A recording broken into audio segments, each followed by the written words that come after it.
எத்தனை எத்தனை பொய்யான வாக்குறுதிகள். வந்த உடனே நீட்டை ரத்து செய்வோம், கல்வி கடனை ரத்து செய்வோம், கேஸ் சிலிண்டருக்கு மானியமா 100 ரூபாய் தருவோம், என்னெல்லாம் அடிச்சு விட்டுட்டு இன்னி வரைக்கும் கேட்கிறேன், இதெல்லாம் சொன்னாங்களே செஞ்சாங்களா? இவங்க எப்பவுமே இப்படிதான், சொல்றது ஒண்ணு செய்யறது ஒண்ணு. திமுகவும் பிரச்சனைகளும் ஃபெவிகால் போட்டு ஓட்டின ஃப்ரெண்ட்ஸ் மாதிரி ஒன்னிலிருந்து ஒன்னை பிரிக்கவே முடியாது. இப்போ ஈரோடு பகுதியில் இருக்கிற பிரச்சனையை பத்தி பேசுவோம். பெரியார் பேரை மட்டும் சொல்லிக்கிட்டு எப்படி அவரோட கொள்கைகளுக்கு எதிராக செயல்படுறாங்களோ அப்படிதான் இந்த மஞ்சள் நகரத்தோட மஞ்சளுக்கும் ஒண்ணும் பண்ணல, மஞ்சள் விவசாயிகளுக்கும் ஒண்ணும் பண்ணல. ஆராய்ச்சி மையம் சிறப்பு மையம்னு கோடி கோடியா டெண்டர் விட்டாங்க, பேருக்கு கட்டிடத்தை கட்டினாங்க. ஆனா உலகமே போட்டி போட்டு வாங்குற மஞ்சளை மதிப்பு கூட்டி விற்பனை செய்ய, அதாவது இந்த மாவட்ட மக்களுக்கும் நன்மை செய்ய இதுவரைக்கும் என்ன செஞ்சிருக்காங்கன்னு யோசிச்சு பார்த்தா ஒரு பெரிய ஜீரோ தான். கரும்பு நெல்லுக்கு அரசாங்கம் விலை பிக்ஸ் பண்றாங்க, அதையும் ஒழுங்கா பண்றதில்ல, ஒவ்வொரு முறையும் பிரச்சனை. அங்க நெல் கொள்முதல் செய்யறதுல ஊழல்.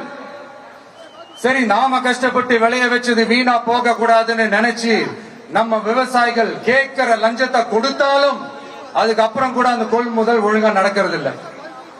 அதையும் தாண்டி ஏதோ ஒரு விலை விவசாயிகளுக்கு கிடைக்குது, அப்படிலாம் இல்லாம ஒழுங்கா நேர்மையா நம்ம மஞ்சளுக்கும் நியாயமான விலை பிக்ஸ் பண்ணி தரமான விதைகளை கொடுத்தா என்ன குறைஞ்சா போயிடுவாங்க? இதெல்லாம் யோசிக்கிறதுக்கு அவங்களுக்கு நேரமே இல்ல. 24x7 அவங்களோட யோசா என்ன குறைஞ்சா போயிடுவாங்க? இதெல்லாம் யோசிக்கிறதுக்கு அவங்களுக்கு நேரமே இல்ல. 24x7 அவங்களோட யோசனை என்ன தெரியுமா? இந்த விஜயை எப்படி முடக்கலாம், தமிழக வெற்றி கழகத்தை எப்படியெல்லாம் முடக்கலாம், அப்படிதான் அவங்களுடைய சிந்தனையே 24x7. எத்தனையோ வருஷத்துக்கு முன்னாடி நம்ம காளிங்கராயர் நதிகளின் இணைப்புக்கு முன்னோடியா இருந்தார். பவானி ஆத்துல வர அதிகமான தண்ணீர் அணை கட்டி தேக்கி தண்ணீர் வறட்சியான பகுதிகளுக்கு அனுப்பினாரு. ஆனா இன்னைக்கு இவ்வளவு நவீன வசதிகள் இருந்தோம், இவ்வளவு சயின்ஸ் வளர்ச்சிகள் இருந்தோம், இவ்வளவு டெக்னாலஜி வளர்ச்சிகள் இருந்தோம், அவங்க வாக்குறுதியில் ஒண்ணு கொடுத்தாங்கல்ல, பவானி நொய்யலாறு அமராவதி 6 இணைப்பு திட்டத்துக்கு ஒரு துரும்ப கூட கிள்ளி போடல. வாக்குறுதி நம்பர் 103 சொன்னாங்களே செஞ்சாங்களா? சரி, இதாவது ஒரு பெரிய ப்ராஜெக்ட் வைங்க. ஆறுகளை சுத்தப்படுத்த பல்லாயிரம் கோடி நிதி ஒதுக்குவோம், தமிழ்நாட்டில் உள்ள ஆறுகளை சுத்தப்படுத்துவோம்னு சொன்னாங்களே செஞ்சாங்களா? ஆனா ஆத்து மணலை கொள்ளையடிக்கிறதுல மட்டும் வேலையை கரெக்டா செய்வாங்க. இதை நான் ஏன் திரும்ப திரும்ப சொல்றேன்னா, மக்களே நீங்க புரிஞ்சுக்கணும். கொஞ்சம் மசந்தா மற்ற மாவட்டங்கள்ல மணல் காணாம போன மாதிரி, மலைகள் காணாம போன மாதிரி, நம்ம மாவட்டத்தில் தனி வளத்தை கொடுத்த செம்மண்ணும் காணாம போறதுக்கு வாய்ப்பு இருக்கு மக்களே. நம்ம மண்ணுக்கும் நம்ம ஆத்துக்கும் நம்ம விவசாயிக்கும் தான் இந்த மோசமான நிலைமை. அதனால ஏதாவது தொழில் செஞ்சு பிழைக்கலாம்னு பார்த்தா அதுக்கும் எங்க விடுறாங்க? தொழில்னு பார்த்தா 30% நெசவாளர்களுக்கு கூலி பாக்கி.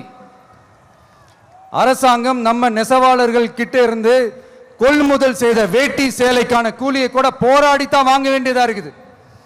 அது சலுகையோ உதவியோ நலத்திட்டமோ கிடைக்காது. நம்ம உழைப்புக்கான ஊதியம், நம்மளோட உரிமை, அதுக்கே போராட வேண்டிய நிலையில தான் இந்த அரசாங்கம் நம்மளை வச்சிருக்கு.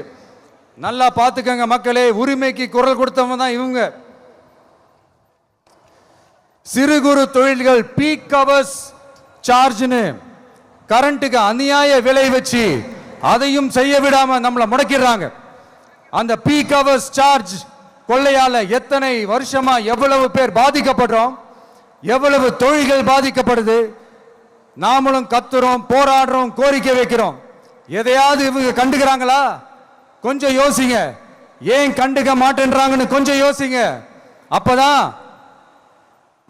அப்பதாங்க பிரைவேட்ல அதிக விலைக்கு கரண்ட் வாங்க முடியும், அதுக்கு டெண்டர் விட முடியும்.